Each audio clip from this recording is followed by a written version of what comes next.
दोस्तों, आज हम सब फिर फार्मूला टैब में यहाँ पे फार्मूला ऑडिटिंग ग्रुप के अंतर्गत ऑप्शन देखेंगे, जिसमें पहला ऑप्शन है ट्रेस प्रेसिडेंट। ये ट्रेस प्रेसिडेंट क्या काम करता है तो आपको बता दें। ट्रैक का मतलब होता है ना, मतलब ट्रैकिंग करना। ट्रेस मतलब पीछा करना यानी पता लगाना।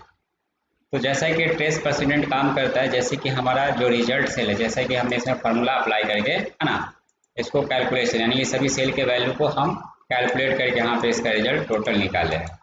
तो अब ये जानना चाहते हैं कि आखिरकार इसमें जो टोटल ये जो कैलकुलेट होकर आया 366 है ना, ये आखिरकार के इसके सेल के वैल्यू है ना, इसमें कैलकुलेट होकर इसका टोटल नंबर जुड़ के मतलब यहाँ पे कैलकुलेट होके आया है, ये हमें जानना है। तो करना क्या है कि आपको इसमें रखना है पॉइंटर और आपको ट्रेस प्रेसिडेंट पे क्लिक कर देना है। तो जैसे आप ट्रेस प्रेसिडेंट पे क्लिक करेंगे तो ये हमें एरो के जरिए इंडिकेट करके दिखा रहा है ये सभी सेल का जो वैल्यू है ना, इसमें कैलकुलेट किया गया है ना, यानी सभी सेल के वैल्यू को कैलकुलेट करके यहाँ पे टोटल रिजल्ट निकाला गया है।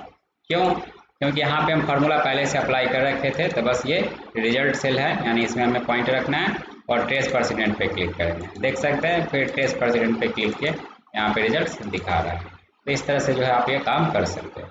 अगर हम बात करें यहाँ पे रिजल्ट निकल के आया, ये जानना चाहते हैं आखिरकार कहाँ से ये कैलकुलेट होकर यहाँ पे आया 52 है ना। यहाँ पे फार्मूला अप्लाई कर रखे देख सकते हैं, यहाँ पे आपको फार्मूला नज़र आ रहा है। तो आप जैसे कि यहाँ पे रिजल्ट सेल में पॉइंट रखे ट्रेस प्रेसिडेंट पे क्लिक करेंगे तो देखिए ये सभी सेल के वैल्यू को जो है ना यहाँ पे ऐड करके टोटल 52 कैलकुलेट किया गया है। अगर ये जानना चाहते हैं कहाँ से आया तो फिर यहाँ पे ट्रेस प्रेसिडेंट पे क्लिक करें, तो इस तरह से जो है काम करता है, समझे। अब बात करते हैं, अगर हम रिमूव एरो की बात करते हैं तो जितने भी एरो इसमें अप्लाई किया गया था ना ट्रेस प्रेसिडेंट के थ्रू है ना, वो सभी को क्या किया, रिमूव करके हटा दिया है ना। तो आप इस तरह से जो है ट्रेस प्रेसिडेंट रिजल्ट सेल के अकॉर्डिंग आप देख सकते हैं, समझे। लेकिन अगर हम ये जानना चाहते हैं आखिरकार ये वैल्यू है ये कहाँ दिया गया है, तो हम ट्रेस डिपेंडेंट यानी है ना, ये जो काम किया ट्रेस प्रेसिडेंट रिजल्ट सेल के अकॉर्डिंग काम किया, जिसमें फार्मूला अप्लाई करके कैलकुलेट किया गया है, तब आप उस पर क्लिक करके ट्रेस प्रेसिडेंट पे क्लिक करें तो यहाँ पे दिखा रहा है, इंडिकेट कर रहा है एरो के जरिए कि हाँ ये सभी सेल का वैल्यू इसमें है ना दिया गया है। लेकिन अब ये जानना चाहते हैं कि अगर पर्टिकुलर किसी सेल के वैल्यू के बारे में जानना चाहते हैं आखिरकार ये कहाँ है ना दिया गया है कैलकुलेट करने के लिए है ना, तो अब यहाँ पे रखे पॉइंट और ट्रेस डिपेंडेंट पे क्लिक करें तो एरो के जरिए इंडिकेट करके हमें ये दिखाने का काम करता है। अगर यहाँ पे जानना चाहते हैं वैल्यू कहाँ दिया गया है तो देख लीजिए ट्रेस डिपेंडेंट पे क्लिक करें, यहाँ पे दिखा रहा है। अगर हम इसकी बात करिए वैल्यू कहाँ दिया गया है तो ट्रेस डिपेंडेंट पे क्लिक करते इसको भी दिखा रहा है ना।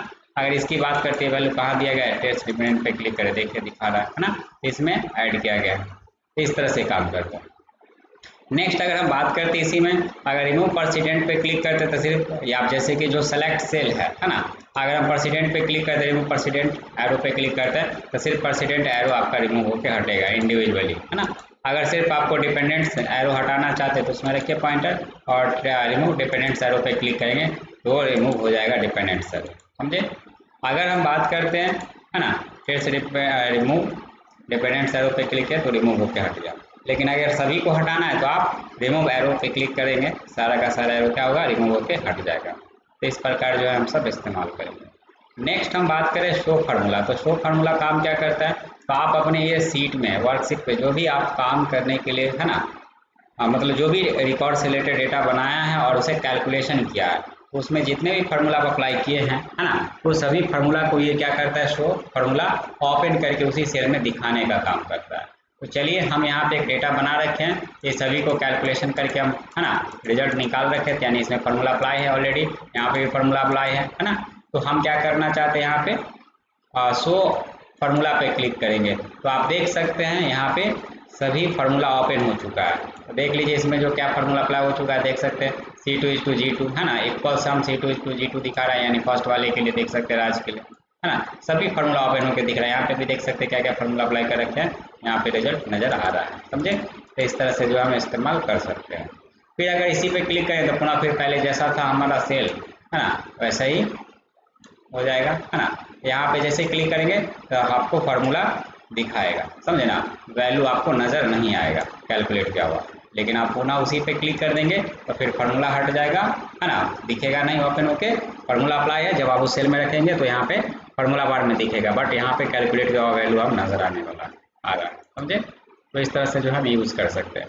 नेक्स्ट हम बात करें एरर चेकिंग। एरर चेकिंग क्या काम करता है, जैसे कि मान के चलिए हमें एक डेटा है, हम यहाँ पे फार्मूला अप्लाई कर, जैसे इक्वल SU है ना, ब्रैकेट ले लिए और यहाँ पे ये सभी सेल का सेलेक्ट हम सेलेक्ट कर लेते हैं, कॉमा ले लिए, इसका सेलेक्ट कॉमा, इसका सेलेक्ट ब्रैकेट क्लोज कर दिए और यहाँ से इंटर कर दें। तो अभी फिलहाल हम क्या किए कि गलत फार्मूला हम टाइप किए, यहाँ पे हम सम टाइप करेंगे बट SU टाइप करके और ब्रैकेट लेके सभी सेल का सेलेक्ट ले लिए, यानी हम टोटल कैलकुलेट करना चाह रहे हैं और एंटर करते हैं तो देख सकते हैं यहाँ पे वो कैलकुलेट होकर रिजल्ट नहीं आया। तो ये आखिरकार क्यों नहीं आया, तो क्योंकि यहाँ पे फार्मूला हमने गलत लिखा है। तो ठीक है, वैसे ही जब आप कोई भी डेटा कैलकुलेशन करने के लिए फार्मूला अप्लाई करेंगे, हो सकता है वो फार्मूला आपसे गलत हो जाए, मिस्टेक हो जाए, तो हमें ये जानना है कि आखिरकार वो फार्मूला में गलत कहाँ पे क्या है, ये जानना चाहते हैं। तो एरर चेकिंग ऑप्शन का यूज करके जो है ना उस फार्मूला का हम है ना एरर को पहचान सकते हैं, पकड़ सकते हैं और फिर उसे सही कर सकते हैं। तो हमारा अभी जिस सेल में फार्मूला अप्लाई किया गया उस सेल में पॉइंटर रखे हैं है ना, यहाँ पे गलत रिजल्ट मतलब गलत फार्मूला है। अब यहाँ पे जाना है, एरर चेकिंग में मिला एक ट्रेस एरर, अगर हम ट्रेस एरर पे क्लिक करते हैं तो आपको ट्रेस डिपेंडेंट की तरह ही यहाँ ट्रेस प्रेसिडेंट की तरह ही यहाँ पे एरो के जरिए इंडिकेट करके दिखा रहा है कि सभी वैल्यू जो है इसमें दिया गया है कैलकुलेट करने के लिए, बट यहाँ पे जो है रिजल्ट नजर नहीं आ रहा है। तो आखिरकार क्यों नहीं नजर आ रहा है, तो वो फार्मूला गलत होने की वजह से नहीं आ रहा है। तो चलिए कैसे चेक करेंगे, तो इस रिजल्ट सेल में पॉइंट रखें और हम इसी एरर चेकिंग में जाएंगे ड्रॉप डाउन बटन पे, तो एरर चेकिंग पे क्लिक करेंगे तो आप देख सकते हैं यहाँ पे दिखा है एरर इन सेल ये I17, यानी I17 में जो फार्मूला अप्लाई किया गया इक्वल सम लगना था, लेकिन यहाँ पे इक्वल SU लगा हुआ है और उसका सेल एड्रेस है सेल का है ना, तो यहाँ पे फार्मूला गलत है। अब जैसे कि हम यहाँ पे इग्नोर एरर कर देंगे तो वही रह जाएगा, बट हम फार्मूला सही करना चाहते हैं, एडिट इन फार्मूला बार पे क्लिक करेंगे। जैसे इस पर क्लिक करें तो हमारा जो पॉइंटर है ये फार्मूला बार में क्या होगा, ऑटोमेटिक चला जाएगा, देखिए आ गया। और यहाँ से आप फार्मूला में जो है फार्मूला जो है सही वो टाइप कर दीजिए और एंटर कर दीजिएगा, समझे। एंटर कर देंगे तो देख सकते हैं यहाँ पे रिजल्ट सही आ चुका है और यहाँ से आप रिज्यूम पे क्लिक करके ओके कर दीजिए, समझे, तो हट जाएगा। तो यानी एरर जो मतलब ये था इसकी वजह से हमको ट्रेस प्रेसिडेंट की तरह ही इंडिकेट करके भी दिखा रहा था ट्रेस एरर, लेकिन अब रिजल्ट यानी फार्मूला जैसे ही सही हुआ तो आपका वो एरर जो एरो था वो भी रिमूव हो चुका है, समझे। तो इस तरह से जो हम एरर चेकिंग ऑप्शन का इस्तेमाल करते हैं। नेक्स्ट अगर हम इसमें फार्मूला को एडिट कर लेते हैं F2 बटन का यूज करके, हम यहाँ पे फार्मूला गलत कर लेते हैं फिर से है ना, आप देख सकते हैं रिजल्ट फिर भी नहीं आ रहा है। तो अब एवेल्यूएट फार्मूला पे क्लिक करते हैं, यानी उसी रिजल्ट सेल में पॉइंट रखना है जहाँ फार्मूला गलत है और यहाँ पे एवेल्यूएट फार्मूला पे क्लिक करना। तो यहाँ पे दिख रहा है रेफरेंस जो है आपका I17, उसमें जो फार्मूला अप्लाई किया गया है वो गलत है, यहाँ पे इंडिकेट करके फार्मूला में दिखा रहा है अंडरलाइन करके कि यहाँ पे फार्मूला में गलत है। क्या गलत है, अब जैसे जिस फार्मूला सही नहीं है, नाम उसका गलत है फार्मूला का, तो अब यहाँ पे एवेल्यूएट पे क्लिक करते हैं जिसकी वजह से वो रिजल्ट हमको नज़र नहीं आ रहा है। फिर यहाँ पे एवेल्यूएट पे क्लिक करें तो इस तरह से हैशटैग नेम करके दिखा रहा है। तो अब इसे सही करना है तो पुनः फिर आप इसी एरर चेकिंग में आप जाएंगे और यहाँ से एडिट इन फार्मूला बार पे क्लिक करके और यहाँ से हमें क्या करना है, टाइप करना है SUM और यहाँ से रिज्यूम करके ओके कर दें। तो आप देखेंगे कि यहाँ पे रिजल्ट सही हो चुका है। तो इस प्रकार जो है हम सब है ना एरर फार्मूला है ना सही कर सकते हैं।